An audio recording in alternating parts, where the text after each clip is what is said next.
ओम अज्ञानतिमिरान्धस्य ज्ञानाञ्जनाशलाकया चक्षुरुन्मिलितं येन तस्मै श्रीगुरुवे नमः। श्रीचैतन्यमनोभीष्टं स्थापितं येन भूतले स्वयं रूपः कलामयं ददाति स्वपदान्तिकं। जय श्री कृष्ण चैतन्य प्रभु नित्यानंद श्री अद्वैत गदाधर श्रीवासादि गौरभक्तवृंद। हरे कृष्णा कृष्णा कृष्णा हरे हरे, हरे राम राम राम हरे हरे।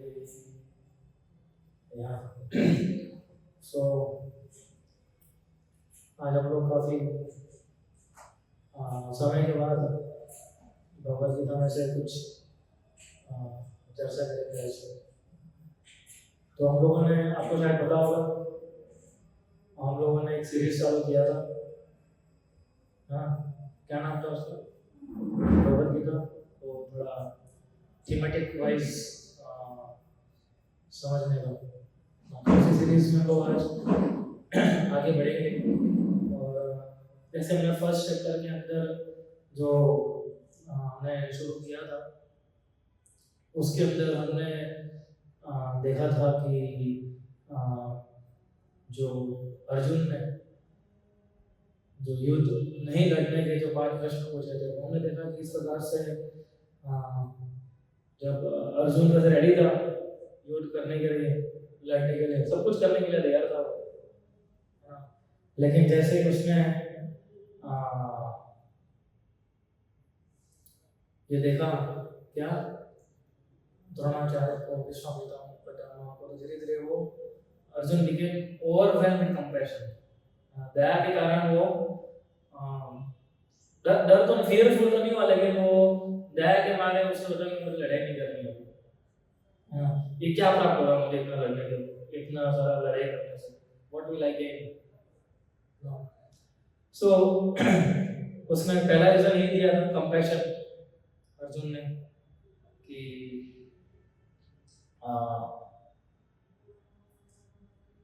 तो ये भक्तों का गुण होता है, दयावान। प्रभुपाद इसको काफी सारी जगहों पे दर्शाते हैं, बताते हैं हमें तात्पर्य के अंदर। सो कंपैशन फॉर रिलेटिव्स, दया उसने दिखाई, है ना। फिर दूसरा रीजन उसने बताया कि इतना सारा लड़ाई करने के बाद भी अर्जुन को ऐसा लग रहा था कि कोई खुशी क्या है, बोले ज्यादा ज्यादा क्या मिलेगा, राज्य मिलेगा ना, और वो भी मैं कितने समय तक उसको भोगूंगा। तो इतना राज्य प्राप्त करने के लिए मुझे इतने सारे लोगों को मारना पड़ेगा, ऐसा अर्जुन सोच रहा था। तो उसने ऐसे दूरदर्शी तो बोल सकते हैं ऐसे समय पे एक बार के लिए, कि उसने देखा कि मुझे कुछ दिख नहीं रहा है कि जिससे ये लड़ाई से मुझे कुछ खुशी मिले, ऐसा, है ना। I mean forcing no enjoyment after victory. तो उसने बताया कि मुझे नहीं लगा कि मुझे कुछ खुशी प्राप्त होगी इससे। तीसरा रीजन उसने बताया fear of full of simple reaction, कि इतने सारे लोगों को मारने का पाप तो लगेगा ना। बोले युद्ध है नो, आप सोचिए कि मारना काटने होता है, उठना तो जीव की हत्या करनी होती है। युद्ध के अंदर होता है क्या, सीधा सीधा उड़ा देते, गोली मार दी उस सामने वाले को। मतलब वहां गोली नहीं थी, बंदूक नहीं थी अर्जुन के पास, तलवार और तीर कमान थे। तो लेकिन वो भी सोच रहा था कि he is showing fear of simple reaction, इतने सारे लोगों को मारने का मुझे कितना पाप मिलेगा। और चौथा उसने बताया कि harmful effects of destroying the family, कि एक परिवार तहस नहस हो जाएगा। इतने सारे पुरुष थे, सोचिए। उसने बताया कि वर्ण संकर प्रजा जो है वो उत्पन्न हो जाएगी इससे, कृष्णा, इसलिए मुझे लड़ाई नहीं करनी है। मैं नहीं चाहता हूँ कि वर्ण संकर प्रजा जो है वो इससे उत्पन्न हो। तो इस प्रकार से उसने अपना रीजन बताया था अर्जुन ने, लड़ाई नहीं करनी है। और हम देख सकते हैं कि एक प्रकार से सही रीजन भी थे, जो भी रीजन बताया अर्जुन ने। अगर हम भी सोचे तो हमें भी ऐसे लग रहा है, बोले ठीक है ना, इतना सारे लोगों को मार के राज्य मिलेगा तो क्या फायदा, क्यों इतने सारे लोगों को मारना, है ना। और फिर उसने भी बोला कि वुमन जो है क्वालिटी हो जाएगी, है ना, वर्ण शब्द मुद्रा उत्पन्न हो जाएगी, वो भी है। इरिलीजियन है ना, अधर्मो अभिव्यता, यानी अधर्म का फैलाव होने लगेगा, फैमिली का ट्रेडिशन रुक जाएगा। हाँ, सो इसलिए उसने इतने सारे कारण बताए। अभी तक देखिए पहले अध्याय में भगवान तो कुछ बोले ही नहीं है ना, भगवान कुछ नहीं बोले थे, एक सिंगल वर्ड नहीं। भगवान ने बोलना शुरू किया दूसरे अध्याय के 11वें श्लोक से। हाँ, तो अब इसके बीच में अर्जुन 7वां जो श्लोक बहुत इंपॉर्टेंट है दूसरे अध्याय का, जिसकी चर्चा ऑलरेडी हम लोग कर चुके हैं आप लोग ऑनलाइन क्लास के अंदर, कि जिसके अंदर अर्जुन जो है कृष्ण को गुरु के रूप में स्वीकार करता है। कृष्ण अभी आप मेरे मित्र नहीं, अभी मैं आपको गुरु के रूप में स्वीकार करता हूँ। तो ये अर्जुन, बस जब अर्जुन ने कृष्ण को गुरु के रूप में स्वीकार किया, तब अर्जुन सब कुछ सरेंडर हो गया पूर्ण तरीके से कि अभी आप बताओ मुझे क्या करना है, मुझे समझ में नहीं आ रहा कि मुझे क्या करना है ना। तो अभी आप मुझे बताओ कि व्हाट शुड आई डू, है ना। तो फिर कृष्ण ने बोलना शुरू किया। कृष्ण पहले थोड़ा हंसे, है ना, और फिर भगवान ने 11वें श्लोक से लेके 30वें श्लोक तक भगवान ने केवल और केवल आत्मा का ज्ञान दिया। और आत्मा का ज्ञान जो है हम लोग अभी काफी टाइम से आप लोगों ने काफी सारे लेक्चर सुने लिए ऑलरेडी, है ना, तो हम उस पर इतना नहीं जाएंगे। तो 11 से 30 जो 20 श्लोक है उसके अंदर भगवान ने अर्जुन को क्या उपदेश दिया है, केवल आत्मा का सबसे पहला ज्ञान भगवान ने दिया अर्जुन को, है ना। और फिर भगवान जो है आगे उपदेश अर्जुन को दे रहे हैं, और उसी उपदेश को अभी आज हम अभी तक जो भी एक तो ऑलरेडी आपने लेक्चर सुनी है, ठीक है, कि गुरु को स्वीकार करना चाहिए उस विषय में, है ना। तो वो हम इतना डिस्कस नहीं करेंगे, और आत्मा के बारे में हम ऑलरेडी बहुत कुछ डिस्कस कर चुके हैं, तो वो भी हम इतना डिस्कस नहीं करेंगे। तो हम शुरू कर सकते हैं 2.31 से, जहाँ पर हम 3 पॉइंट्स ले रहे हैं अभी, है ना। तो हम सारे श्लोक तो नहीं लेंगे एक एक करके। सो भगवान अभी किस प्रकार से अर्जुन को क्या बोलते हैं कन्विंस कर रहे हैं अभी लड़ाई करने के लिए, है ना। तो सबसे पहले भगवान जो है अर्जुन को सकाम कर्म के बारे में बताते हैं, है ना। सकाम कर्म यानी कि परफॉर्मिंग प्रिस्क्राइब्ड ड्यूटीज, जो भी हमारी ड्यूटीज है उसको परफॉर्म करना जिससे हमें आनंद मिले, जिससे आनंद मिलना चाहिए, जो एंजॉयमेंट का कारक बनता है। अगर कोई व्यक्ति अपना स्वधर्म करता है ना, स्वधर्म अपनी चाकेश कि अर्जुन तुम्हारा स्वधर्म जो है वो अपना, तुम कौन हो, क्षत्रिय हो, क्षत्रिय का धर्म क्या है, लड़ाई करना, तो तुम्हें उससे डरने की जरूरत नहीं है। You continue. क्यों hesitate हो रहे? There is no better engagement for you than fighting, है ना। तुम्हारे लिए लड़ाई करने के अलावा और क्या बेटर एंगेजमेंट हो सकता है, ऐसा भगवान जो है अर्जुन को बता रहे हैं। What can be more beneficial, है ना। So स्वधर्म के बारे में भगवान स्ट्रांगली अर्जुन को बता, भगवान बता रहे हैं कि कोई वीकनेस नहीं है ये, है ना। तुम अगर तुम्हारा स्वधर्म का पालन कर रहे हो तो it is not your weakness, it is your strength. तो इस प्रकार से और भगवान उसको बता रहे हैं तुम लड़ाई नहीं करोगे तो तुम्हें पाप लगेगा ना, क्योंकि तुम अपनी ड्यूटीज को निग्लेक्ट कर रहे हो। इसलिए तो तुम ड्यूटीज को निग्लेक्ट कर रहे हो, इसलिए तुम उसके पाप के भागीदार बनोगे, इसलिए तुम्हें लड़ाई करनी चाहिए। सो अर्जुन को ही देखो, अर्जुन जो था कोई साधारण फाइटर तो था नहीं, है ना। उसके बाद अर्जुन के पास इतना बल था कि पूरे सेना को अकेले लड़ लेता हो, हर एक पांडव के इतना बल था ना, भीम युधिष्ठिर, है ना। लेकिन फिर भी एक डिवोटी का एक ये गुण होता है ना। तो बता रहे भगवान अर्जुन को कि 31वें श्लोक से 37वें श्लोक तक कि जो भी जितने भी बड़े बड़े लोग जो है तुम्हारा नेम फेम सब चला जाएगा। सबसे पहले भगवान उसको अपने ड्यूटीज के बारे में बता रहे हैं, है ना। तो एकदम कृष्ण जो है अभी एकदम वैसे बोलते हैं 1 to 5 रेटिंग को, तो 5 से शुरू कर रहे हैं अभी, है ना, अर्जुन के साथ कि तुम अपना ड्यूटी करो ना, तुम इतना मत सोचो, है ना, तुम्हें स्वर्ग प्राप्त होगा। अगर तुम स्वधर्म का पालन करते हो तो स्वर्ग में जाओगे, तुम्हारा फेम बढ़ेगा इससे, है ना, और कोई नहीं समझेगा। तुम ऐसा बोल रहे हो कि मुझे मैं आपका नाम जप करने जाऊंगा, भक्ति करना, कोई ऐसा नहीं समझेगा वो अर्जुन कितना महान था, देखो तो सही, भगवान का नाम लेने के लिए चला गया। सब क्या समझेंगे कि तुम कायर हो, तुम युद्ध का मैदान छोड़ के भाग गए हो, and they will consider insignificant. तुम्हें इस बात समझो कि तुमने आउट ऑफ कंपैशन ये युद्ध छोड़ दिया, लोग ऐसा नहीं सोचेंगे। तुम्हें ऐसा लग रहा है तुम बहुत बड़े दयावान हो, लेकिन लोग ऐसा नहीं समझेंगे। लोग क्या समझेंगे कि तुम ये युद्ध भूमि छोड़ के भाग गए हो, कायर हो तुम, है ना, you left out of fear, है ना, और तुम्हारे जो दुश्मन है वो तुम्हें अनकाइंड वर्ड्स, यू नो, गाली गलौज करेंगे तुम्हें, है ना, तो तुम्हारे लिए क्या पेनफुल रहेगा बताओ अभी, है ना। सो भगवान तो पहले सबसे पहले चौंक गए थे अर्जुन का कंपैशन देख के, ये क्या कर रहा है, और भगवान ने पहले 2.11 में भगवान ने बता दिया, सच सोचे अन्न सोचस्तम प्रज्ञा मादम के भाषा से कहता है ना, कहता नानो सोचने करके, तुम तो बड़ी पंडित जैसी बातें कर रहे हो अर्जुन।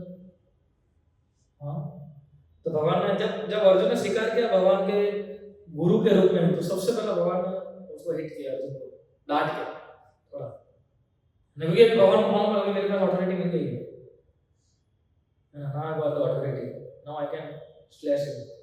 तो फिर भगवान ने ज्ञान की तलवार से अर्जुन को शुरू किया।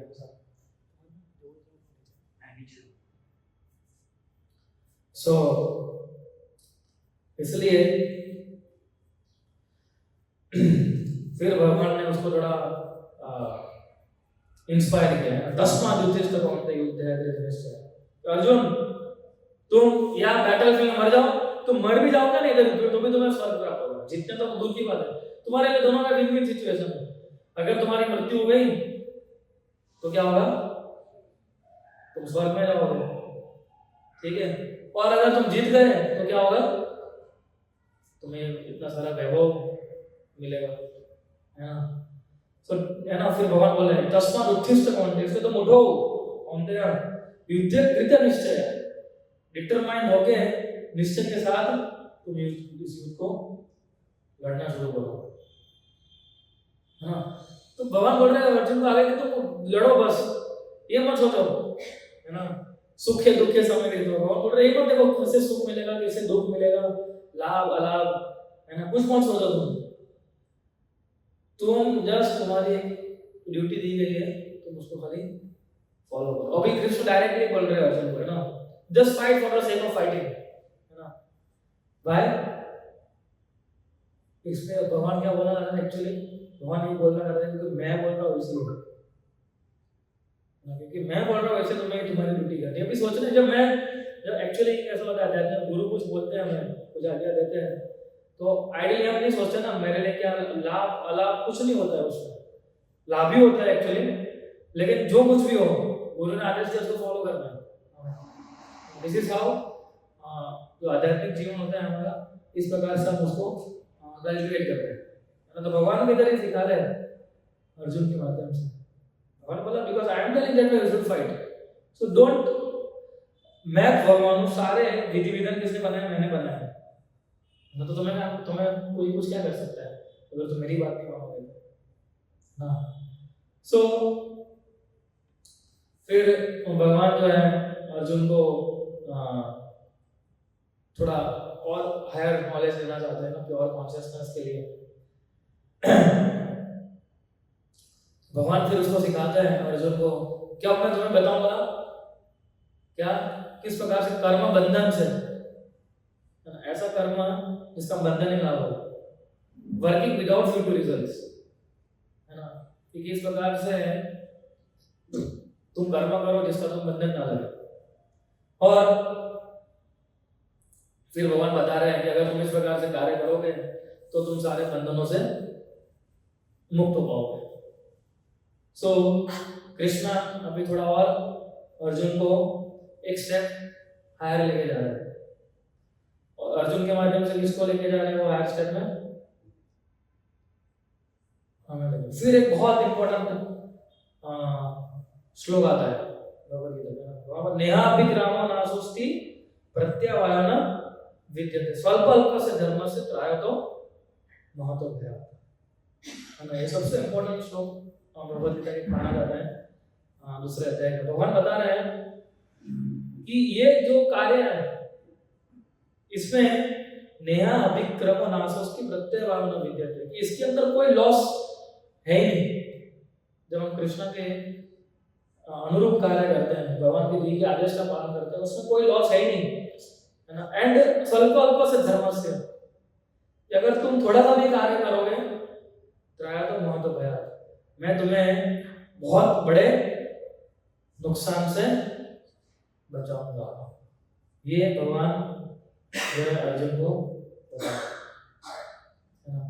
थोड़ा सा भी अगर तुम करोगे, है ना, तुम खाली थोड़ा सा भी 5 मिनट गीता पुस्तक वितरण करोगे तो मैं बहुत बड़े मुसीबत से मैं तुम्हें बचाऊंगा। और डिवोटीज जो है हम देखते हैं कि ऐसा उन्होंने एक्सपीरियंस भी किया हुआ है ना, किस प्रकार से भगवान जो है हमें किसी परिस्थिति में से बचा लेते हैं। क्यों? क्योंकि हमने कहीं ना कहीं कुछ तो किया है, भगवान वो देखते थोड़ा, इसलिए ऐसा करना। हम अगर एक स्टेप आगे बढ़ते हैं, भगवान कितने स्टेप आगे बढ़ते हैं? 10 स्टेप आगे बढ़ते हैं, है ना। सो इसलिए ये जो एंडेवर है कृष्ण बता रहे हैं उसको, इसमें कोई प्रकार का नुकसान नहीं है, तो तुम चिंता मत करो, है ना। Because this path can protect you from the most dangerous type of fear. तुम सोच भी नहीं सकते उतने बड़े डेंजरस सिचुएशन से तुम्हें ये निकाल सकता है ना। सो और फिर एक्चुअली ये 40, 41, 42 थोड़े काफी इंपॉर्टेंट श्लोक है ना, तो मैं सोच रहा था कि उसको हम डिस्कस कर सकते हैं। सो और आप देखिए कि अगर हम आगे देखेंगे इस प्रकार से एंगेज होके हम हमारे इंद्रियों को शुद्ध कर सकते हैं, है ना, भगवान की भक्ति में सेवा में लगा देते हैं। तो भगवान एक्चुअली इसको बोलते हैं ना बुद्धियों के अनुरूप, बुद्धि दे रहे हैं भगवान। तो बुद्धियोग का मतलब क्या है? Buddhiyoga means acting in Krishna consciousness, Krishna भावना कार्य करना, वो सबसे बड़ी बुद्धि है ना। कोई ड्राई इंटेलिजेंस नहीं, but intelligence aligned with Krishna ना, जो कृष्ण भावना वो इंटेलिजेंस हमारे उससे अलाइंड होनी चाहिए। सो इसलिए भक्ति जो है ना परमानेंट है, हम बताते हैं ना कई बार, ये श्लोक से पता चलता है भक्ति एक परमानेंट बैलेंस है, जो कर दिया वो आपका जमा हो गया, है ना। कभी ऐसा नहीं है कि अगर भक्ति जो है वो एक्चुअली समझना भी नहीं चाहिए हमें कि एक हम भक्ति करें और एक हम पाप कार्य करें, तो भक्ति जो पाप कार्य को वो बोलते हैं फिटनेस कर देगी। तो पॉजिटिव और नेगेटिव करो दोनों, है ना, काट देगी दूसरे को। तो ऐसा नहीं होता, भक्ति का जो प्लस पॉइंट है वो तो बस ऐसे हो रहेगा ही रहेगा वो हमारे जीवन में, है ना। सो और इसके बाद वाला जो श्लोक है देवसात्मक बुद्धि एक गुरु नंदन बहुशाखा अनंतश्च बुद्ध व्यवसाय, है ना। अर्जुन भगवान बता रहे हैं कि दोस्त फॉर ऑन दिस पाथ, कि जो इस पाथ पे चल रहे हैं, they should be resolute in their purpose and their aim should be one. व्यवसात्मक बुद्धि एक गुरु नंदन, कि एक ही ध्येय होना चाहिए तुम्हारा, है ना। बहुशाखा अनंतश्च, और बुद्ध व्यवसाय, कि जो बुद्ध अव्यवसाय, यानी जो जिनकी जो बुद्धि होती है ना अनलिमिटेड होती है ना, वो कैसे होते हैं मैनी ब्रांच, है ना, यानी कि बहुशाखा, बहुत सारी शाखाएं, यानी कि ये भी करूंगा वो भी करूंगा ऐसा करूंगा वैसा करूंगा, तो कहीं नहीं रहेगा, है ना। इसलिए भगवान इसमें डिटर्मिनेशन का बारे में बताते हैं कि how we should be determined in Krishna consciousness, है ना। प्रभुपाद बता रहे हैं कि जो दिस श्लोक is for only for determination, है ना, कि वन। सो इसलिए प्रभुपाद जी तात्पर्य के अंदर बहुत अच्छा बताता है कि व्यवस्थात्मिका इंटेलिजेंस का मतलब क्या होता है, what is the meaning of व्यवस्थात्मिका इंटेलिजेंस। तो बता है कि स्ट्रॉन्ग फेथ, ये फेथ होना चाहिए कि मैं अगर एक कृष्ण मानव में लगाऊंगा, ये कृष्ण मानव मुझे एलिवेट करेगा for highest perfection in my life, है ना। दिस इज कॉल्ड व्यवस्थात्मिका इंटेलिजेंस ना।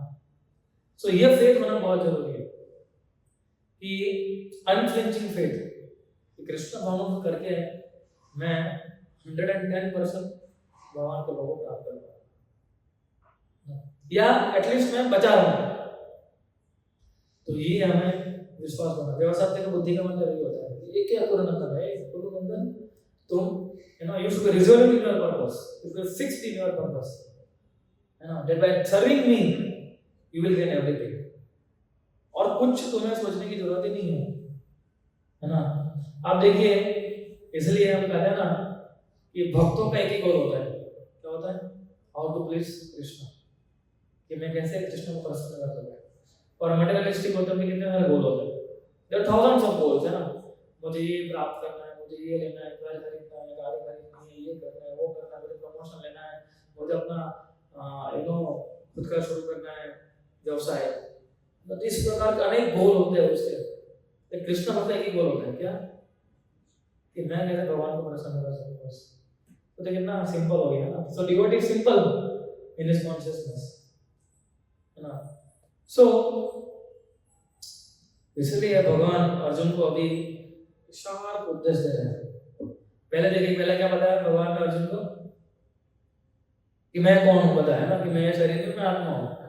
और उसके अंदर भगवान बहुत सारे उदाहरण लेते हैं, हमने पहले ये नहीं आज, क्योंकि हम लोग ऑलरेडी डिस्कस कर चुके थे 11 से 30 नंबर के श्लोक तक।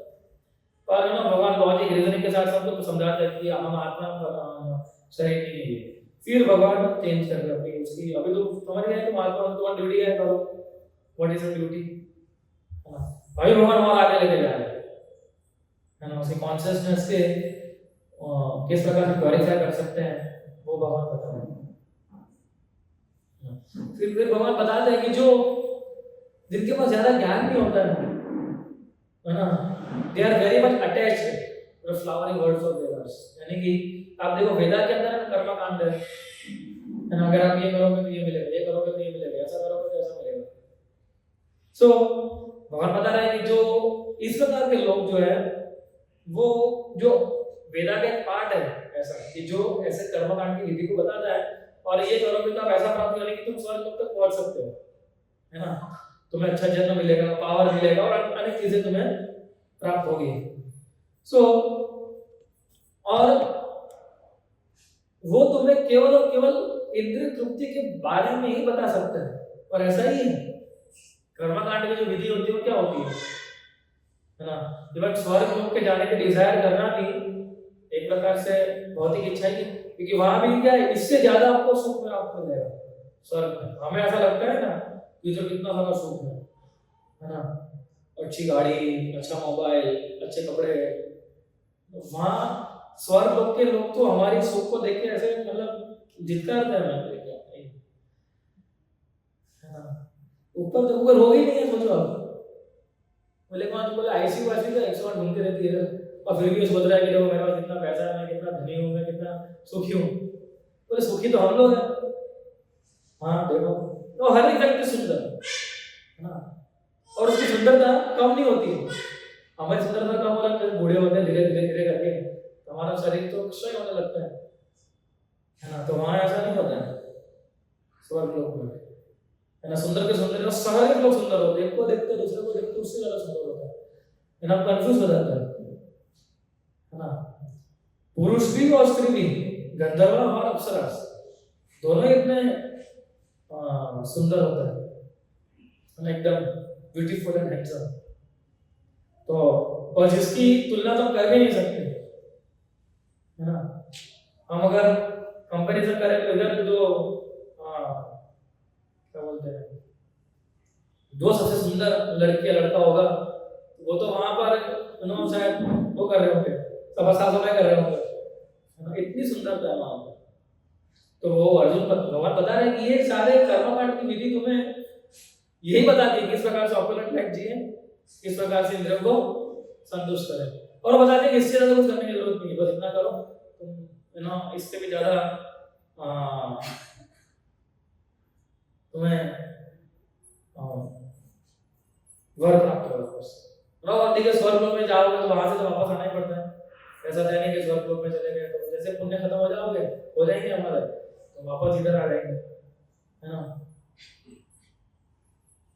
फिर भगवान बहुत अच्छा तो बता रहे, और एक श्लोक है ना, भोग ऐश्वर्य प्रसन्नता नाम तया प्रीत चेतसा व्यवसात्मिका बुद्धि, फिर से व्यवसात्मिका बुद्धि समाधान विजयते। तो ये भी इंपॉर्टेंट श्लोक है कि जो व्यक्ति के मन जो है भोग ऐश्वर्य प्रसन्नता नाम, भोग यानी कि मटेरियल एंजॉयमेंट, ऐश्वर्य यानी कि ऑपुलेंस, प्रसन्नता नाम यानी कि जो भोग और ऐश्वर्य से आसक्त है, भोग ऐश्वर्य प्रसन्नता नाम तया अप्रीत चेतसा, है ना। और जो भ्रमित हो जाते हैं सब चीजों को देखते हो, नया आईफोन आया, नया गाड़ी आया, ये देखो इधर 5 करोड़ का फ्लैट जो है इतने में दे रहा है ना, जीएसटी भी कम कर रहा है ना, लोन भी कोई ले रहा है वो। तो those minds were too attached to self gratification, भोग ऐश्वर्य प्रसन्नता, and were bewildered by such things, है ना।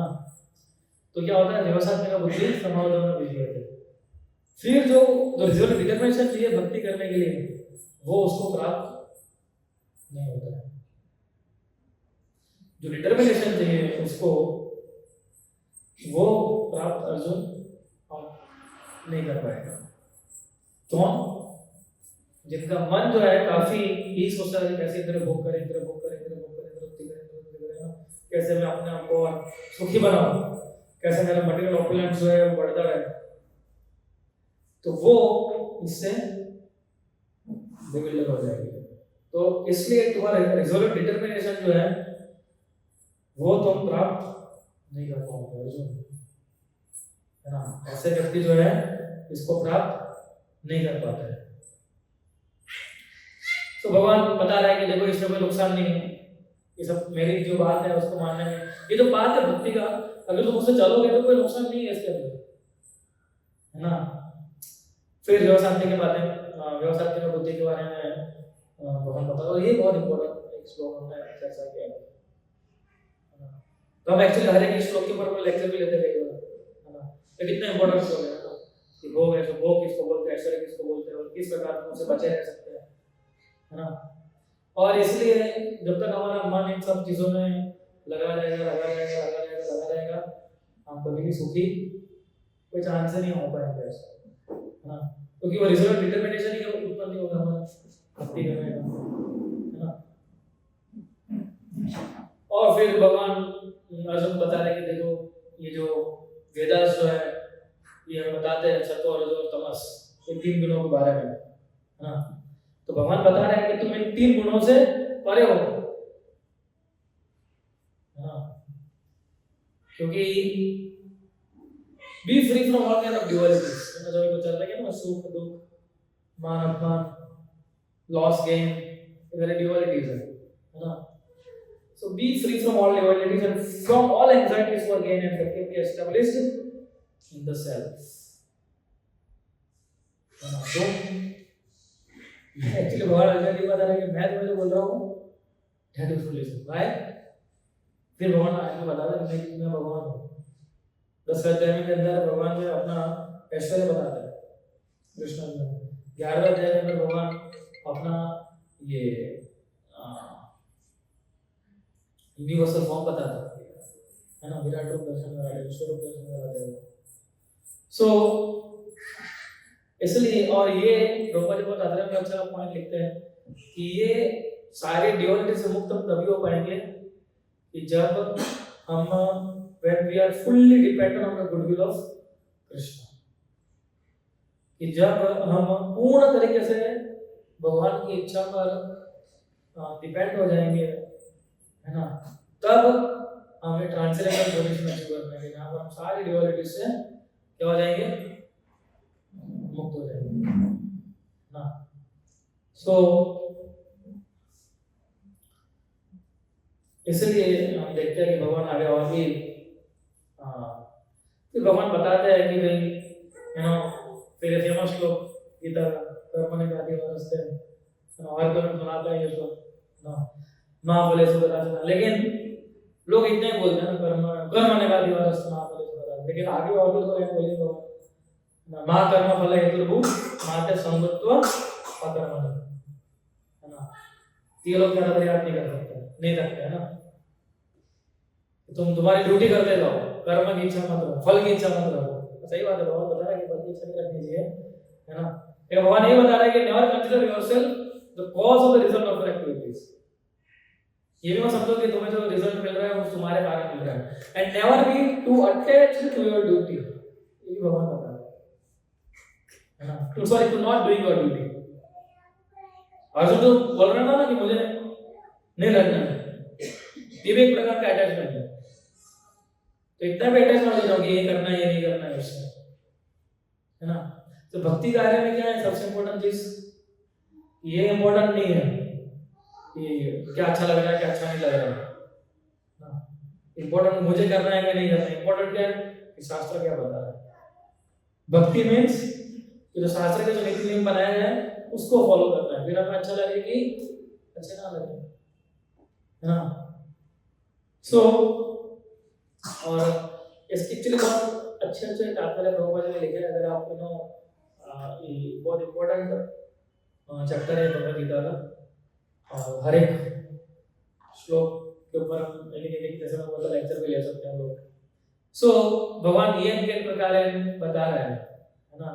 और भगवान यही बता रहे हैं, प्रभुपाद अच्छा तात्पर्य लिखते हैं एक जगह पे इसकी इसी श्लोक में। भगवान प्रभुपाद बता रहे हैं कि एनी अटैचमेंट पॉजिटिव और negative is cause for bondage, है ना। किसी भी प्रकार की आसक्ति हमें बंधन में ला देती है। पर आप देखिए हमारा दुखों का कारण क्या होती है, आसक्ति होती है ना।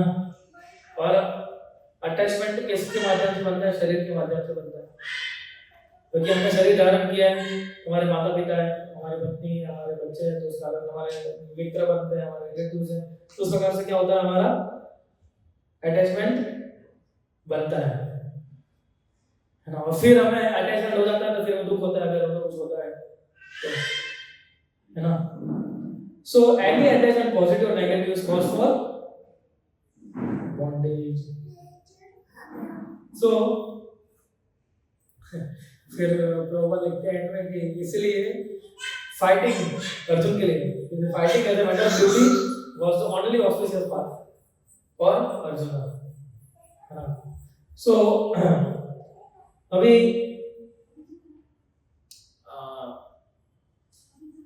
भगवान जो है धीरे धीरे कर्मकांड की विधि से मुक्त कर करके भक्ति की ओर लेके जा रहे हैं, है ना। भक्ति का मतलब क्या है, भगवान के आदेश उसको पालन करना, ठीक है। उनके जो भी रूल्स बनाए हैं भक्ति के, उसके आधारित हमारा जीवन व्यतीत करना। तो भगवान अर्जुन को उसी तरफ लेके जा रहे हैं। और जब ये भगवद गीता पढ़ते हुए समझना चाहिए कि भगवान किसको बोल रहे हैं, हमें बोल रहे हैं, अर्जुन के माध्यम, अर्जुन के बोल रहे हैं। लेकिन उसके माध्यम से ऐसा नहीं खाली अर्जुन के बोल रहे हैं, पर एक्चुअली अर्जुन के प्रश्न मैंने हमारे लिए ही पूछे, है ना। इसलिए जैसे भगवान बोला ना, ये सारा मान अपमान है, सारी चीजें जो है ये 3 गुणों से उत्पन्न होती है, इसलिए तुम फोकस करो अभी कि इससे तुम ऊपर उठ सको, है ना। और फिर भगवान बोलते योगस्थ करो कर्मणि, इसलिए अर्जुन परफॉर्म योर ड्यूटी योगस्थ इक्विपोइज, एकदम तुम जो भी सिद्धि असिद्धियों समो भूत्वा, यानी तुम भूल जाओ abandon all kind of attachment to success और फेलियर। क्या सक्सेस क्या फेलियर अभी तुम भूल जाओ। समत्वम योग उच्यते, और उसको योग कहा जाता है। किसको? when you are equipoised mind, है ना, then this is called yoga without attachment, abandoning all kinds of attachment। अभी देखिए अर्जुन का अटैचमेंट अच्छा वाला देख रहा था ना, पर सब कुछ छोड़कर भगवान का नाम लेने जा रहा है। भगवान को कभी नहीं रखना चाहिए, है ना। तो उससे भी तुम्हें अटैच नहीं होना चाहिए कि मेरी डिजायर है ऐसा करेंगे। तो अल्टीमेटली तो भगवान बता रहे हैं कि हमारी डिजायर जो होती है वो कृष्ण के डिजायर से क्या होनी चाहिए, अलाइंड होनी चाहिए, सो इसलिए जो भी कार्य जो करते हैं, तो भगवान बताते हैं आगे अर्जुन को, अर्जुन तो हर एक कार्य करो किस प्रकार से करो, बुद्धो शरणम अनभिच्छा, कि तुम सरेंडर होके अपने सारे कार्य, दोस्त who want to enjoy fruits of their work are misers, है ना। जो भी व्यक्ति अपने कर्म फल को भोगने की इच्छा रखता है वो एकदम he is not very much intelligent, है ना। एक प्रकार से हम ऐसा बोल सकते हैं। This is what Arjun wants to, Krishna wants to convey, है ना, फुल सरेंडर, ये भगवान चाहते हैं। सो इसलिए ये भी बहुत इंपॉर्टेंट श्लोक है, कर्म जन बुद्धि युक्त फलम कर्ता मनीषिणा जन्म बद्ध विमुक्त पदम गच्छति अनामयम्।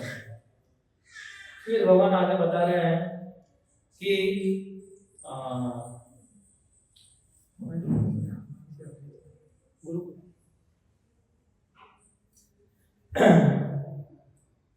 इसलिए जो भी बुद्धिशाली लोग है ना, जो योगी है, जो भक्त है भगवान, वो क्या करते हैं, they engage in devotional service and they free themself from the resultive works of this material world. वो अपने आप को एंगेज करते हैं भगवान की सेवा में और सारे भौतिक कार्य के बंधनों से वो मुक्त हो जाते हैं। In this way they become free from cycle of birth and death, और इसी प्रकार से वो जन्म चक्र से मुक्त होते हैं, क्योंकि सारे कार्य जो है वो मेरे डायरेक्शन में। आप काम कर रहे हैं गृह से, ठीक है, तो आपको बिजनेस या जॉब कुछ करना ही होगा, है ना। केवल क्या करना है, हमारे कॉन्शियसनेस को डाइवर्ट करना कि अभी जो भी मैं चीज इससे कमाऊंगा या जो भी मुझे प्राप्त होगा वो कृष्ण की सेवा में लगाऊंगा, या जो भी समय मुझे मिलेगा वो मैं डायरेक्ट भगवान की सेवा में उसको लगाऊंगा। तो ये आपकी भक्ति में कौन होता है, खाली इतना सोचना चाहिए। भगवान नहीं बता रहे हैं, the great sage and devotees free themselves from the result of work from this material world, है ना। तो इस प्रकार से कोई व्यक्ति एंगेज होता है, जैसे भगवान बता रहे धीरे धीरे धीरे धीरे एक एक करके, है ना, तो फिर वो बता रहे कि इस प्रकार से वो मुक्त हो जाता है अर्जुन, है ना। सो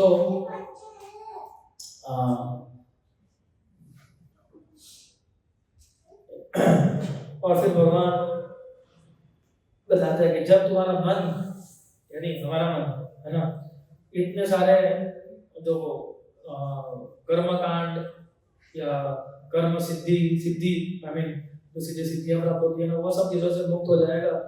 when it will remain fixed in self realization, है ना, फिर तुम्हें then you will attain divine consciousness, फिर तुम्हारी चेतना जो है वो धीरे धीरे, तुम्हारी बुद्धि जो है, इंटेलिजेंस, वो प्योरीफाई होगी। प्योरीफाई इंटेलिजेंस तभी होती है कि जब हमारे पास एक ही इच्छा होती है, तो हम कहते हैं भगवान को क्या करें, प्रसन्न करें। बस इसी चीज से हमारी जो इंटेलिजेंस है वो प्योरीफाई, तो इंटेलिजेंस को धीरे धीरे सब कुछ प्योरीफाई होने लगता है ना। सो इसलिए ये समझना बहुत इम्पोर्टेंट है कि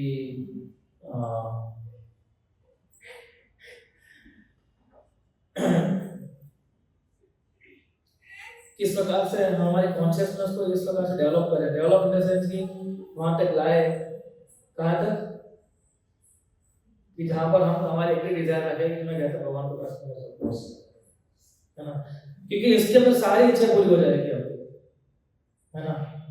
इसका मतलब है कि भौतिक इच्छाएं नहीं बचेंगी। जब तक भौतिक इच्छाएं हैं हमारे जीवन के अंदर, हमारे हृदय के अंदर, तब तक क्या होता रहेगा, जितनी भौतिक इच्छाएं होगी हमारे हृदय के अंदर उतना ही पीड़ा होगी। ये समझ लीजिए, ये सब ये मतलब क्या बोल सकते हो उसको, लिखा हुआ है, जितनी भौतिक इच्छाएं होगी उतनी पीड़ा होगी, है ना। भगवान अल्टीमेटली ये कहना चाहता है, क्योंकि भौतिक इच्छाएं होती हैं उसको पूरी करने में हमारा दम निकल जाता है ना। और फिर वो भौतिक इच्छा जो होती है रहती कितने समय तक है, क्षणिक होती है, वो तो कुछ समय तक रहती है ना। मान लो नया मोबाइल लेते हैं तो कितने समय तक अच्छा लगता है, ज़्यादा से ज़्यादा 1 महीने तक, है ना। फिर हमें लगता है कि ठीक है अभी ये नया आया, अब तो पुराना हो जाएगा अभी। फिर तब तक तो कंपनी वाले भी कुछ ना कुछ शुरू कर देते हैं, है ना, कि अभी iPhone 17 Pro में ऐसा था, अभी 18 में ऐसा आएगा, है ना। तो कॉन्स्पिरेसी थियरी वाले सब आ जाते हैं ना, अभी देखो 18 में ऐसा आएगा। तो 2 महीने में शुरू, उनको मालूम है कि लोगों की इच्छा, हम उन्होंने भी, मुझे लगता है कि यार भगवत गीता पढ़ी होगी शायद, है ना। वो अपने तरीके से भगवत गीता को लगाता है, उनको पता होता है ना कि 1-2 महीना हुआ तब तक ये छूट जाएगा, इच्छा चली जाएगी, तो फिर नई इच्छा क्रिएट करते हैं ना हमारे दिमाग के अंदर, हाँ उसको अंदर ही आएगा और वही शुरू हो जाता है। अब देखिए एडवर्टाइजमेंट कितनी एल्यूरिक बनाते हैं ना लोग, तो और कितनी देर बाद लगाते हैं कि करके हम केवल हाईवे में जाते हैं ना, तो ढाबे का जो होता है कितनी बार आता है ना, मतलब 10 किलोमीटर कम से कम 15 बार आ जाएगा, और 15 बार हम देखते रहेंगे हमें इच्छा हो जाएगी, और देखते तो है क्या है हम, इतनी बड़ी तरह एडवर्टाइजमेंट की उसमें, है ना। और फिर क्या होता है, वो डिजायर एक बार पूरी भी कर लेते हैं क्योंकि बचता भी नहीं है, और कितनी बार भौतिक इच्छा कितनी बार पूरी करेंगे हम, वो तो आती रहेगी जाती रहेगी, है ना। तो फिर अर्जुन जो है, और इसी प्रकार से हमारे इंद्रियों को भी प्योरीफाई करता है। इंद्रियों को प्योरीफाई करना है हमें, तो केवल और केवल कैसे होगा, उसको सेवा में लगा के, बाकी नहीं होगा। आप 2 घंटा आगे पुस्तक वितरण करते हैं, है ना, तो हमारे हाथ पैर बुद्धि वाचा कान सब कुछ एंगेज होता है कि नहीं होता है वहां पर, है ना। धुआं भी खा रहे हैं, है ना, सब कुछ एक साथ, हर एक इंद्रिया जो है वो एंगेज हो रही है हमारी, तो एंगेजमेंट से प्योरिफिकेशन आता है इंद्रियों को, और इंद्रिया धीरे धीरे उल्टे, इंद्रिया मन senses mind and intelligence mind and senses लगेगी कृष्णा की सेवा के अंदर, तो मन अपने आप लेगा, और बुद्धि भी अपने आप तेज होगी, बुद्धि तेज होगी तो इंद्रिया भी धीरे धीरे अंदर भगवान की सेवा में लगेगी, है ना। तो फिर अर्जुन भी इंटेलिजेंट है, तो अर्जुन बहुत प्रश्न पूछते हैं कि ठीक है कृष्ण आपने बताया, इतना अच्छी चीजें बताई और अच्छा लगा सुन के, है ना। तो अयो अर्जुन पूछ रहे हैं कि ऐसे लोग जो होते हैं उनकी क्वालिटीज क्या है, आपने बताया कि ऐसा करना चाहिए ऐसा करना चाहिए, कोई कर्म करने की इच्छा नहीं रखनी चाहिए, बुद्धि मेरे में लगानी चाहिए, सब कुछ समझ लिया मैंने, तीनों गुणों से ऊपर होना है, लेकिन ऐसे लोगों के गुण क्या होते हैं, what are the qualities of liberated soul. फिर अर्जुन पूछता है ना, स्थित प्रज्ञ का भाषा समाधिस्थस्य केशव स्थितधि किम प्रभासेत किम आसीत भजेत। हां, और वो स्थित प्रज्ञ यानी कि जो सेल्फ रियलाइज्ड सोल है ना, स्थित प्रज्ञ का भाषा, है ना। What are his general symptoms, उसके सिम्पटम्स क्या है, कैसे मालूम पड़ेगा कि ये सेल्फ रियलाइज्ड है, हां, किम प्रभासेत, हाउ डज ही स्पीक, तो कैसे बोलता है, यानी कि जब उसको मान मिलता है तो कैसे बिहेव करता है, जब उसको ब्लेम मिलता है, मान अपमान प्रेज ब्लेम अफेक्शन, जब उसको ब्लेम मिलता है, जब उसको हेट मिलता है, तब, है ना, वो एक्सटर्नली और इंटरनली क्या सोचता है क्या बोलता है, बताओ मुझे जानना है ना। की मासिक का मतलब होता है कि नॉर्मली उसका मतलब हाउ डज ही सीट, वो कैसे बैठता है, मतलब ये नहीं पूछ रहा अर्जुन की और बताए कैसे बैठा है, कोरडी मार के बैठा है, कैसे बैठता है, कैसे बैठता है, कैसे बैठता है, ऐसा नहीं पूछ रहा है। तो उसका मतलब है कि वो अपने इंद्रियों को कैसे, जो इंद्रिय तृप्ति की जो इच्छाएं होती है, जो सेंस ऑब्जेक्ट्स है, उसको वो कैसे अपने उससे अपने इंद्रियों को कैसे बचाता है ना। और किम रजत, वो कैसे चलता है, मतलब ये नहीं पूछ रहे कैसे हम रैंप वॉक करता है, पहले कौन सा पैर आगे लेता है पीछे लेता है, वैसा नहीं पूछ रहे। हाउ डज ही वॉक का मतलब क्या होता है कि वो जैसे ही सेंस ऑब्जेक्ट्स आते हैं उसके सामने उसका रिस्पांस क्या होता है ना। तो ये पहला क्वेश्चन क्या है, जनरल सिम्पटम्स, तो भगवान उसका आंसर देते हैं 55 नंबर के श्लोक में, 54 नंबर का श्लोक है, दूसरे श्लोक भगवान इसका आंसर देते हैं, फिर उसके आगे दूसरे 2 श्लोक के भगवान उसका आंसर देते हैं कि कैसे बोलता है वो, है ना। फिर आगे भगवान 58 से लेकर 63 तक भगवान उसका आंसर देते हैं कि किस प्रकार से अपनी इंद्रियों को संयमित रखता है, और फिर आगे 64 से लेकर 71 तक भगवान बताते हैं उसको कि किस प्रकार से वो सेंस ऑब्जेक्ट के सामने रिस्पॉन्स करता है वो, है ना। सो पहला उसका जनरल सिम्टम क्या है? प्रजाति अदा काम, कि जो अपनी सारी भौतिक इच्छाओं का त्याग देता है ना। और भौतिक इच्छा कहां से उत्पन्न होती है?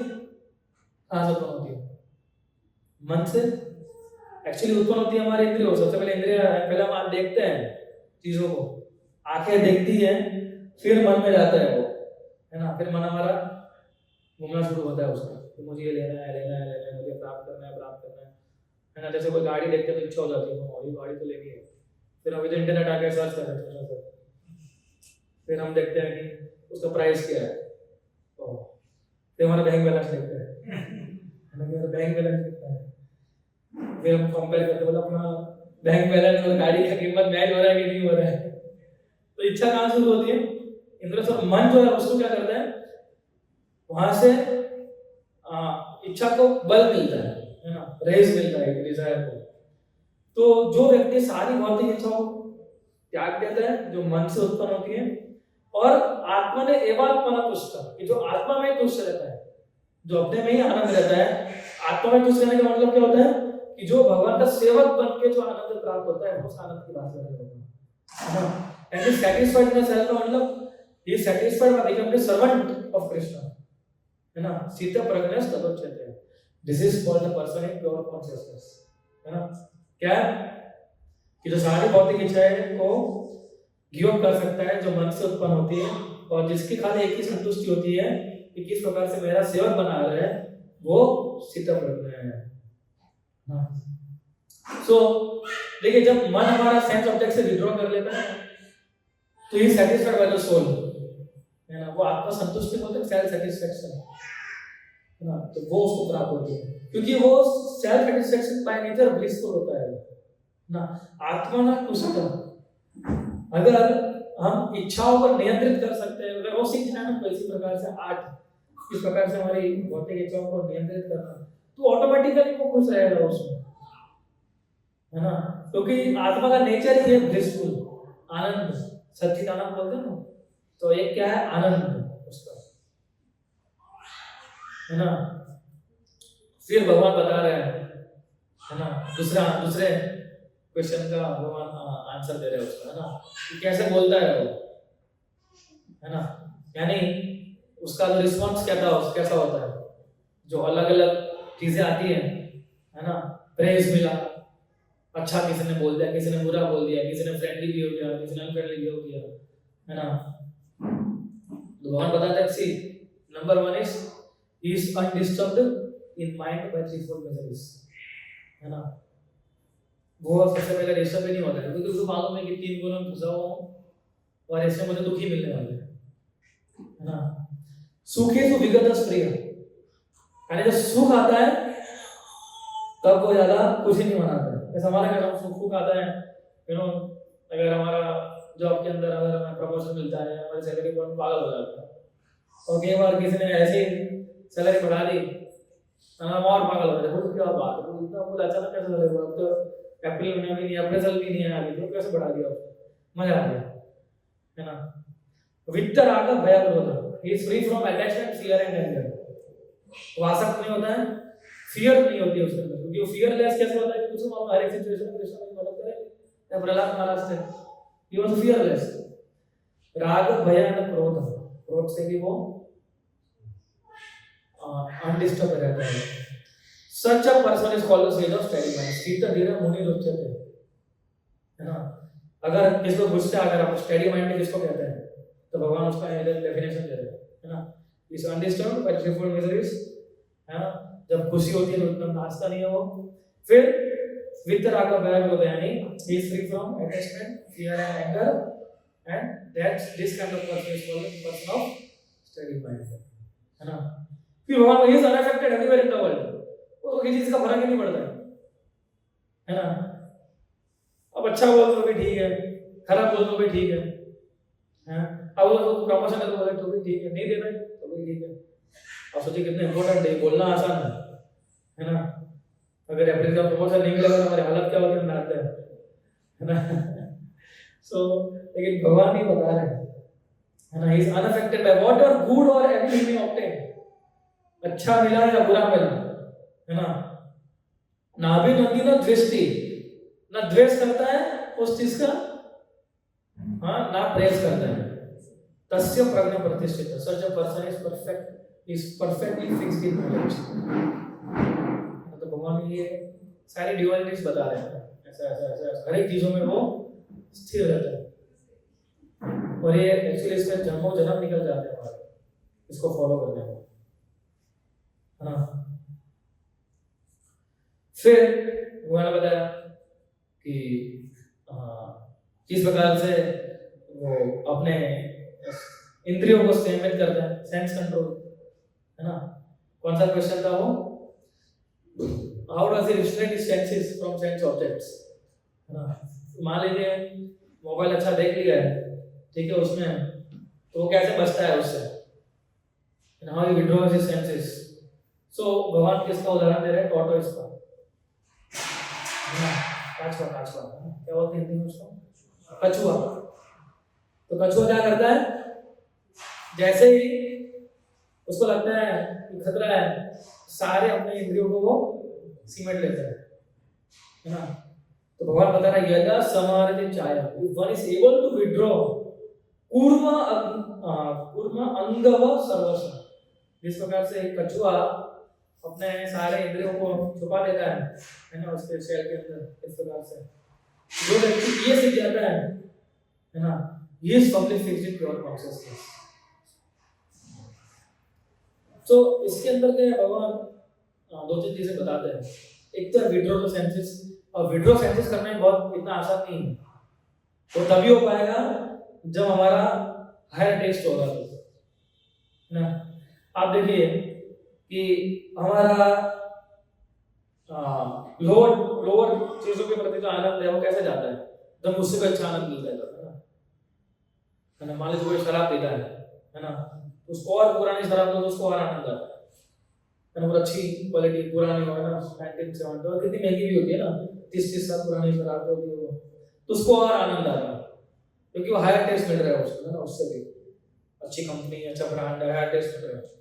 तो फिर उसको ना ये वो पोटली उसको अच्छी नहीं लगेगी, है ना, तो ये तो पोटली है, क्योंकि उसको हायर टेस्ट मिल गया है, वो टेस्ट का आनंद ले लिया ना, उसको ये पोटली पोटली उसका मजा नहीं आती है उसको। भगवान भी यही बता रहे, मतलब इस वजह से नहीं बता रहे लेकिन भगवान यही बता रहे कि जब तक वो हायर टेस्ट का एक्सपीरियंस नहीं करेगा, तब तक लोअर टेस्ट का एक्सपीरियंस नहीं जाएगा, है ना। इसलिए आप भगवान बहुत अच्छा उसको बता देंगे ना, कि मान लीजिए कोई प्रैक्टिस कर भी रहा है, क्या प्रैक्टिस कर रहा है वो, इंद्रियों को संयमित कर रहे हैं, है ना। Maybe it's trying to restrict his senses from enjoying the sense objects, लेकिन रसा वर्जम रसोक्ति यस्य, यानी कि जो डिजायर है एंजॉयमेंट करने की वो तो रहती है ना, लेकिन वो कैसे जाएगी, बस यही परम दृष्टा नहीं वर्तते, तो तभी जाएगी जब उसको हायर टेस्ट मिलेगा, तब से मैं तब तक नहीं रहेगी उसको, है ना। तब तक उसको वही उदाहरण दिया ना, तब तक उसको जो पोटली होती है वही उसको सबसे अच्छी लगती है, क्योंकि उसको हायर टेस्ट मिला ही नहीं, और जैसे ही हायर टेस्ट मिल जाएगा उसको तुरंत ही वो लोअर टेस्ट को भूल जाएगा। लेकिन वो इच्छा रहती है, भगवान इधर एक चीज और अच्छी बता रहे हैं कि मान लीजिए कि आपने अपने इंद्रियों को संयम किया है ना, गाड़ी देखी, फोन देखा, लेकिन फिर भी मैं सोचा कि नहीं मैं इसको नहीं भोगूंगा। देखो डिजायर रहती है ना, मुझे गाड़ी चाहिए, गाड़ी चाहिए, गाड़ी चाहिए ना, मुझे मोबाइल चाहिए, मोबाइल चाहिए, मोबाइल चाहिए। एक बार देख लिया, और आजकल आप देखिए मोबाइल है, एडवर्टाइजमेंट है, वो तो बाद में भूलना चाहते भी नहीं भूलने देते, मान लीजिए समय के लिए भूल भी गया मैं, तो ये नहीं करना है ना, लेकिन फिर भी हम जहाँ से भी जाते हैं तो 10 एडवर्टाइजमेंट आ जाती है उसको, बोला अब तो लेना ही है इसको, है ना।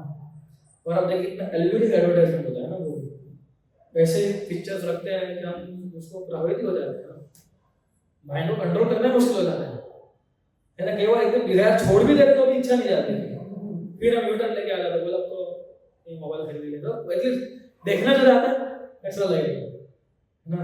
इतना खर्चा कर रहा है वो बेचारा, हाँ इतने सारा बॉडी लगा रहा है। और देखिए बॉडी लगाने में कितना पैसा लगता है ना, एक एक 1.5 लाख रुपया डेढ़ है ना। हम लोग पहले लगा देते हैं जन्माष्टमी के टाइम पे, और हम फ्री में लगा देते हैं उससे, है ना। लेकिन मैं पूछता था लोगों कि आपका क्या रेट होता है ऐसा, बोले अगर आप डिस्काउंट में लगाना है, स्टूडेंट में लगाना है तो रेट लाइक 2 लाख रुपए रेट होता है उसका, you know, just for 1 week like that. तो उसको तो बिल्कुल इतना खर्चा किया तो भी बनता है ना, दुकान में एक राउंड मारने का। हाँ, लेकिन जब तक हायर टेस्ट नहीं मिलता है, इसलिए सीक्रेट ऑफ सेंस कंट्रोल क्या है? What is secret of sense control? Developing higher taste is the secret of success, है ना। जब चैंटिंग में हमें टेस्ट आएगा, आनंद आएगा, है ना। सो इसलिए जो व्यक्ति कृष्ण भगवान नहीं है ना, how ever powerful living control sense, वो आर्टिफिशियली हम सेंसेस कंट्रोल नहीं कर पाएंगे। आर्टिफिशियली हम इंद्रियों को दबा नहीं सकते। अगर हम आर्टिफिशियली दबाएंगे उसको तो स्प्रिंग की तरह उछलेगी, है ना। ऐसा नहीं करना है हमें, उसको दबाते जाएंगे, फिर यू नो 1 महीने 2 महीने 6 महीने में स्प्रिंग की तरह डिजायर उछलती, और फिर वो डिजायर कैसे अनकंट्रोलेबल होती है, है ना, अनियंत्रित हो जाती है। इसलिए अगर हम आर्टिफिशियली डिजायर को दबाते तो क्या होता है हमारे इंद्रियों को, वो क्या होता है आर्टिफिशियल अगर हम करेंगे तो क्या होता है, स्लाइटेस्ट थॉट, छोटा सा भी थॉट अगर हम आएगा ना साइंस लेजर का, तो मैं एजिटेट करेगा, है ना।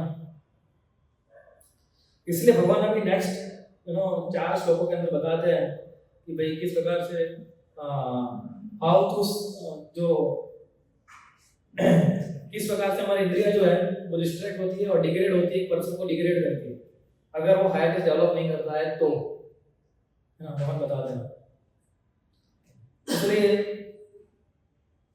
भगवान बताते हैं, है ना, कि इवन जो अच्छे लोग होते हैं, है ना, वो भी इंद्रियों से खींचे जाते हैं। और जो ना भगवान बताते हैं कि इतना प्रयास करने के बाद भी इंद्रियों को नियंत्रित करता है, लेकिन even for a man of full discrimination, जिसको सारा ज्ञान है, इंद्रियानी प्रमाद थी नहीं, लेकिन इंद्रिया इतनी स्ट्रॉन्ग है, प्रमाद थी नहीं, स्ट्रॉन्गर इम्पेटस, है ना, इतनी अल्यूरिंग है वो कि हरंती प्रसभम मना, दे फोर्सिवली कैरी अवे द माइंड, है ना। इसलिए ना कई बार हमारी इच्छा भी नहीं हो तो भी हम चले जाते हैं, इंद्रिय इतनी प्रबल है ना। सुन लिया कहा किसी से, मां किसी के थ्रू, हाँ, फिर देख लिया या टेस्ट कर लिया कुछ खाने की चीज, तो फोर्सिवली वो जो है वो लेके जाती है। इसलिए भगवान ने बताया कि जो ज्ञानी है, कि ज्ञान योगी है ना, कि जो हर किस ज्ञान के माध्यम से देखता है ना, वो भी इंद्रियों के माध्यम से डिस्ट्रैक्ट हो सकता है, ये भगवान बता रहा है। इसलिए भगवान अर्जुन बता रहा है कि तुम बुद्धियों करो उससे अच्छा करो, never to give up work, काम मत छोड़ो अपना, ऐसा भगवान बोलना चाहते हैं उसको। क्योंकि और भगवान तो ऐसा डिफेक्ट बता रहा है ज्ञान योग का, है ना, क्योंकि भगवान भक्तियों की सुप्रीमेसी है, सुपीरियरिटी है, वो एस्टैब्लिश करना चाहता है।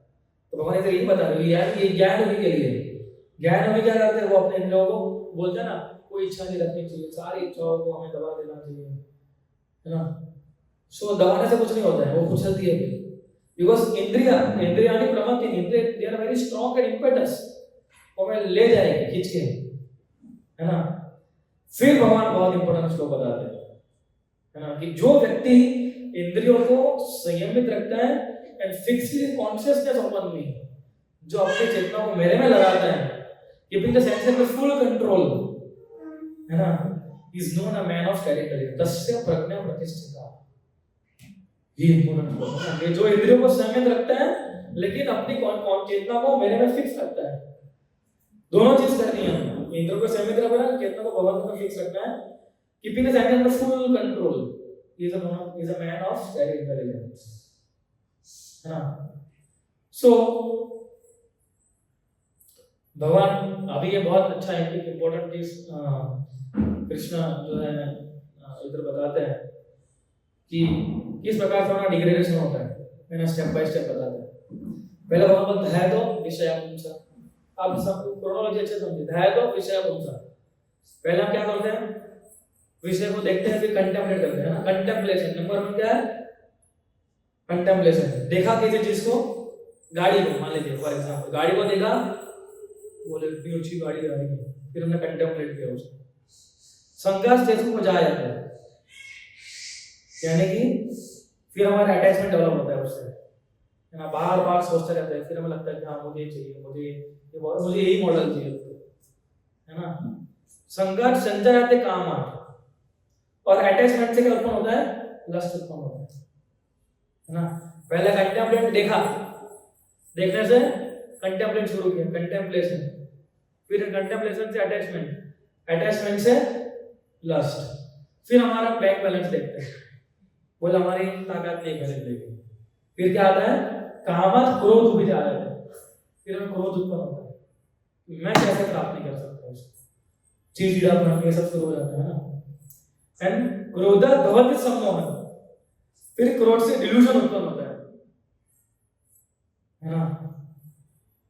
सम्मोह स्मृति विभ्रमण, फिर क्या होता है? हमारा डिवेलपमेंट ऑफ मेमोरी, है ना, एकदम भ्रमित हो जाता है, और फिर हमें ना खराब विचार आने लगते हैं, यानी कि बस फिर ऐसा होता है कैसे ये प्रकार इसको प्राप्त करूंगा, बस चोरी करूं, कुछ भी करूं, ठगूं किसी को, है ना, लेकिन मुझे ये तो प्राप्त करना ही है, इसको मैं प्राप्त करके रहूंगा।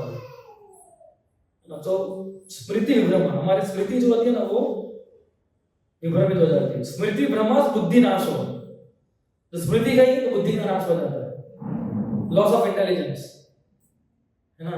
बुद्धि नाश प्रणश्यति, when intelligence is lost one falls down. तो 8 स्टेप है ना, contemplation, attachment, lust, anger, delusion, bewilderment of memory, है ना, स्मृति विभ्रम, loss of intelligence and fall down, और फिर कुछ भी करने को तैयार हो जाता है ना। सो आप देखिए, भगवान ये नहीं बता रहे हैं कि हमें कोई चीजों का प्रयोग नहीं करना है ना, हर एक चीज यूज कर, लैपटॉप यूज कर सकते हैं, मोबाइल यूज कर, हर एक चीज यूज कर सकते हैं, लेकिन हमें पता होना चाहिए कि उसको किस प्रकार से भगवान की सेवा में यूज करना है, वरना सारी चीजें हो जाएगी, है ना। और फिर हम कुछ भी करने को तैयार हो जाते हैं उसको प्राप्त करने के लिए, बोला तो इसको लेके रहूंगा, क्या कुछ भी हो जाए, पूरा लड़ लूंगा मैं, जो भी आएगा साथ में उसको, लेकिन मुझे गाड़ी चाहिए, मतलब चाहिए, लोन लूंगा, घर गिरवी रख दूंगा, सब कुछ कर दूंगा, सब कुछ। फिर लॉस ऑफ इंटेलिजेंस वाला समझ लो ना, बुद्धि जब फिनाइल हो जाता है तो कुछ भी आदमी करने लगता है ना।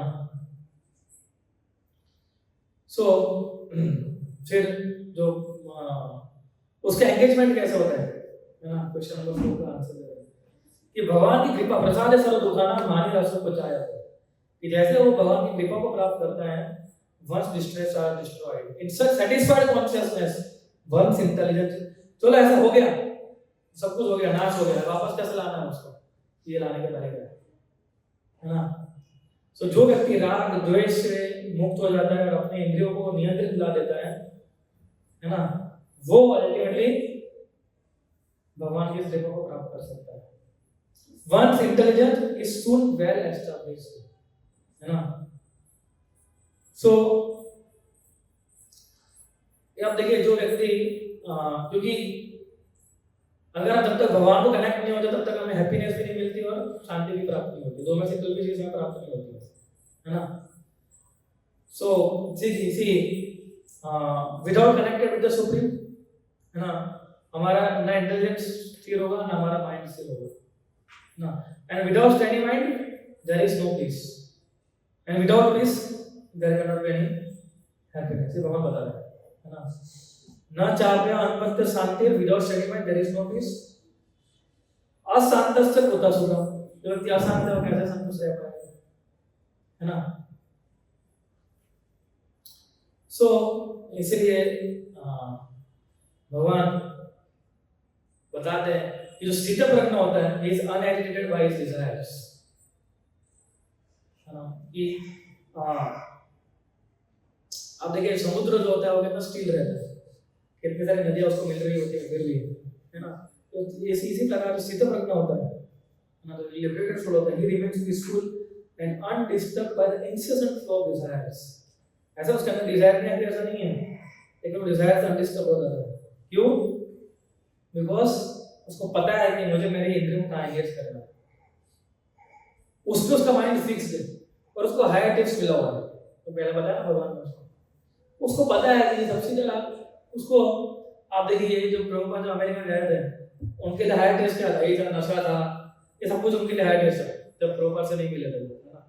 लेकिन प्रभुपाद ने उनको चैंटिंग दिए, कीर्तन दिया, तो उससे उनको इससे भी ज़्यादा आनंद आने लगा, तो उन्होंने एक सेकंड में छोड़ दिया।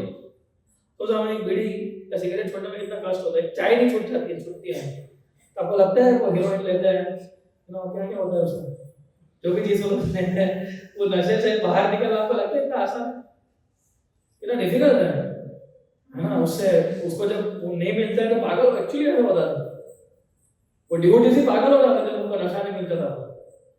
लेकिन समझ कीर्तन इतना करते थे, है ना, तो नशा ऐसा उतर जाता था, है ना। सो इसलिए जो सिद्ध प्रज्ञा है उसकी क्वालिटीज क्या है अभी बता रहे हो। He has given पहला विधेय कामन या सर्वम, he has given all object of sense enjoyment, जो भी ऑब्जेक्ट है सेंस एंजॉयमेंट के वो सारे उसने गिव अप कर दिए ना, विहार काम या सर्वम। इसलिए हमें भौतिक इच्छाएं जो होती है हमारे बहुत डेंजरस है, उसको जितना फुलफिल करेंगे ना उतना फंसते जाओगे, हुआ है अंधा हुआ है, दिल डिजायर फुलफिल करोगे उतने आप एक एक एक एक एक एक एक एक एक करके नीचे उतर भी जाओगे, है ना। पुमांस चरति निष्प्रिया, है ना, he is without desire, without desire का मतलब क्या होता है, उसकी एक ही डिजायर होती है कि कैसे भगवान को प्रसन्न करें। देखो हम आगे बढ़ेंगे इस अध्याय के अंदर भी कि किस प्रकार से कोई व्यक्ति भगवान बोल रहे हैं कि भाई बोले बिना इच्छा के तो कोई भी नहीं रह सकता, है ना, इच्छा नहीं करना भी एक प्रकार की इच्छा है। तो इसका मतलब ये विदाउट डिजायर का मतलब ये नहीं होता है किसी को इच्छा नहीं होती, उसकी इच्छा होती है लेकिन उसने उसकी इच्छा क्या क्या टोटल किया, बोलते हैं ना जस्ट टोटल अवर डिजायर्स, उसने उसका रास्ता चेंज किया है। निर्वाणो निरहंकार, he has given up all sense of possessiveness, है ना, ये मेरा है, वो सारा सेंस पोजेसिवनेस जो है उससे वो मुक्त हो चुका है। क्योंकि जितना सोच रहे हैं ना कि ये मेरा है मेरा है मेरा है मेरा है मेरा है, उतने दुख होता रहेगा, है ना। तो उसका कोई, अब देखो साधु होता है उसकी क्या चीज, उसकी क्या पोजेशन होता है, कुछ भी नहीं होता, एक चेला होता है उसके पास, है ना। हालांकि हम अलग साधु बहुत सी सारी चीजें होती है ना, लेकिन नॉर्मली क्या होता है उसके पास कुछ भी नहीं होता है ना, और ना उससे कोई अटैच होता है, ये साधु है ना। तो जब मैं जब नया नया जब ज्वाइन किया था आश्रम टेम्पल, है ना, तो मेरे सीनियर ब्रह्मचारी थे महाराज जी, वो बता रहे थे बोल हमारा लाइफ कैसा होता है, बोल अगर किसी ने चप्पल को दिया तो भी खाएंगे नहीं, और अगर उसे खिचड़ी मिली तो भी खा लेंगे, है ना। तो कोई बोले इस प्रकार का हमारा जीवन होना चाहिए, ऐसा बोले वो बस टेलिंग समझा रहे थे मुझे कि कैसा जीवन होना चाहिए हमारा। सो इसका मतलब क्या है कि आया भी सही और गया भी सही, है ना। अभी ठीक है ये यूज करेंगे, अगर नहीं है तो नहीं है। तो इसका मतलब है कि निर्माण निरहंकार, if you are false ego, false ego मतलब है कि फॉल्स आइडेंटिटी है वो उसने गिव अप कर दी है, जो हमारी फॉल्स आइडेंटिटी है उसने, है ना। स शांति प्रति गच्छति, such a person can alone attain happiness, can real peace, sorry, है ना। स शांति प्रति गच्छति, तो ये भगवान जो है क्वालिटीज बता रहे हैं। अर्जुन ने कितना अच्छा प्रश्न पूछा ना, क्या करते हो, कैसे करते हैं, कैसे अपने इंद्रियों को संयमित रखते हैं, है ना। सो this kind of person can only attain real peace.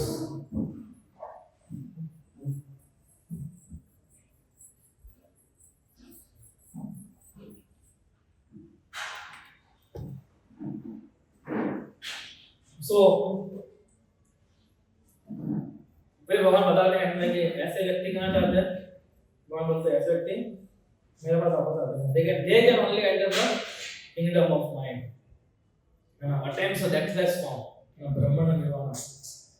फिर उनको ऐसा फॉर्म प्राप्त होता है कि जो जिसको वापस इधर जन्म नहीं लेना पड़ता है ना। So this is what